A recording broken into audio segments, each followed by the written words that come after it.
Imagine a world where our efforts to save the planet from one major environmental threat inadvertently contribute to another. This is precisely what's happening with the recovery of the ozone layer, a crucial component of our atmosphere that shields us from harmful ultraviolet rays. But here's the surprising part. As the ozone layer heals, it's expected to warm the planet by a whopping 40% more than previously thought, making it the second largest contributor to global warming by 2050, right after carbon dioxide.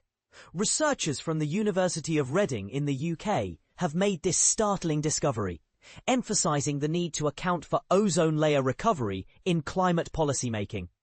The study, published in the journal Atmospheric Chemistry and Physics, reveals that ozone could cause an extra 0.27 watts per square meter of warming, which is a significant amount of energy trapped per square meter of the Earth's surface. To put this into perspective, carbon dioxide is estimated to cause 1.75 watts per square meter of extra warming, making ozone a substantial contributor to global warming. The researchers found that the increase in ozone is due to future increases in ozone precursors and decreases in ozone-depleting substances. This increase is expected to make ozone the second largest contributor to future warming by 2050, with approximately half of this contribution coming from stratospheric ozone recovery, and the other half from tropospheric ozone precursors. Now you might be wondering how this recovery is possible. It's all thanks to the 1987, but here's where it gets controversial. The healing of the ozone layer creates more warming that cancels out most of the climate benefits achieved from removing CFCs and HCFCs.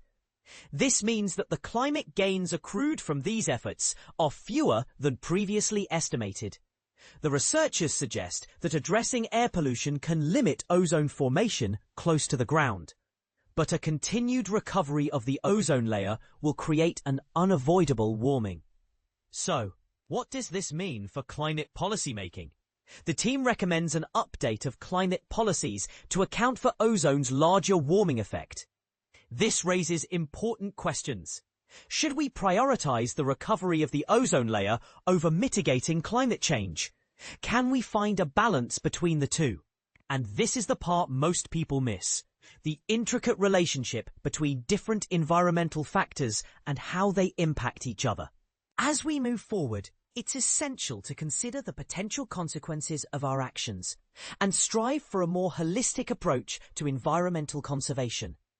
The big question is, are we prepared to make the necessary adjustments to our climate policies to account for the ozone layer's recovery? We'd love to hear your thoughts on this. Do you think the benefits of ozone layer recovery outweigh the potential drawbacks, or vice versa? Share your opinions in the comments below.